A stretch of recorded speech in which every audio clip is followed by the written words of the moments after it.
In the traditional motion picture story, the villains are usually defeated. The ending is a happy one. In the early days of the Soviet Union athletic system, through its final days, it always stood tall and helped shape the ways of communism and changing the world's view of the sport of hockey. The USSR exchanged experience, encountered problems, and even explored ways of capitalism. In the earlier days of the Soviet Union, under the powerful Joseph Stalin, a dictator-type figure, the athletic community flourished. In the way that the Soviets thought of sports as a war. No game lost was their motto. This was very apparent in their winning streak that lasted from 1956 to 1980, when the USA national team brought them to their downfall in the Lake Placid Winter Games. This happened in the semifinals and then ended up with the USA going on to win it.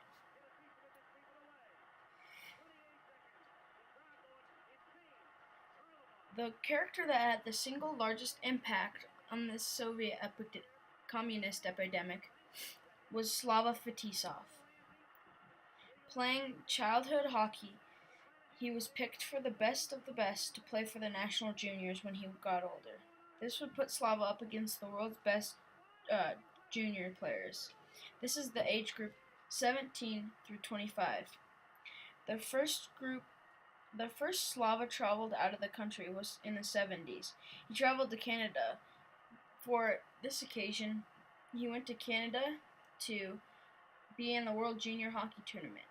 Here he experienced capitalism at its finest, with being exposed to Canada's natural resources in the government styles and USA. Although Soviet guards would be on watch 24/7, they would even have to stay with an individual player that they were assigned to. When Slava returned to the USSR, he felt his restraints get tighter and tighter. This was at the time he started to get recruitment letters from the National Hockey League, although the Soviet Union would turn them off before they could reach Slava. The Olympic Games were approaching in the Soviet Union that were going to be held in Lake Placid in 1980.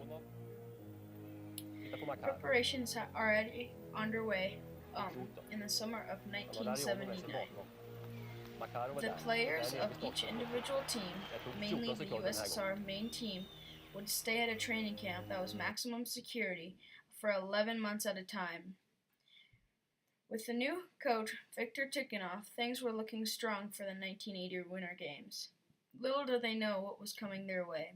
As the Olympics rolled around, the Americans were determined to beat the Soviets. This was at the height of their rivalry.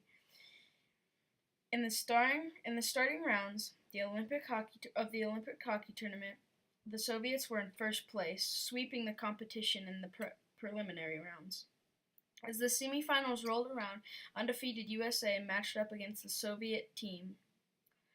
In the first, the Soviets held a commanding lead. In the second, the United States had scored 2 unanswered goals. And in the third, it came down to the final seconds. This is where the final goal was scored to end the game 4-3 in the third period. This was known as the single most significant sports event of the 20th century. As the Soviet Union started to self-destruct, everyone was giving out. The system could no longer have any money or the resources to support the people. A change was needed.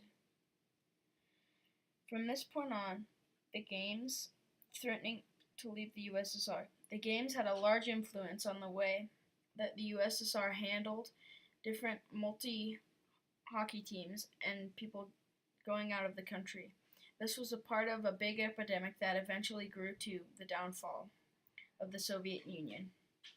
Most of the players after the Games protested communism by being exposed to such capitalism acts in the government. They protested the communism worries, as where they did not attend games. Some were beaten, brutally punished for this, and even sent to prison. This had a large effect on the bad things in the Soviet Union.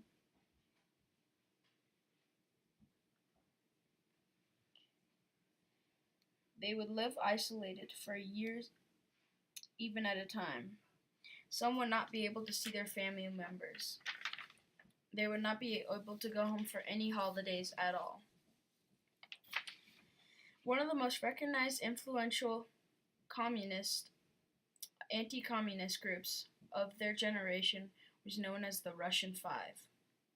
The Russian Five were composed of Slava Fetisov, Vladimir Konchenko, and forwards Igor Laronov, Sergei Fedorov, and Slava Koslov. These were the 5 most influential players because when Slava Fetisov was put under wide watch by the Soviet Union and even beaten and sent to prison for his acts of capitalism, his teammates stood by them. And even though later in the communist process they got to go to America and they got to be a part of the capitalist system because their nation was down on a downfall, and they ended up actually joining the NHL, and the KSG played a large part in the format of the Soviet ways. The KSG was formed to protect, and anybody who would try to leave the country would be sent to Siberia and never heard of again. This happened to multiple people of Slava's family. What they would do is they would pick you if you had committed crimes against Russia or Soviet Russia, and they would single you out, put you in prison, beat you, and even sometimes send you to Siberia or different places to get rid of you. This was when the first ever passport was given to a Russian citizen, or USSR, or Soviet citizen. It was given to the Slava Fetisov. Him and his wife fled to America to play in the NHL. He got an NHL contract, and with his large imprint on communism and the way the Russians handled it, it had a large downplay on the effect and the ripple effect on the rest of the world. How there are little few places left in the world that still use communism, and this just really helped dilute the problem until it was really nothing, and it addressed basic human rights, this making the single most influential and legacy, as well as exploration, exchange, and encounter scenarios of the 20th century in sports. Thank you for watching, and goodbye.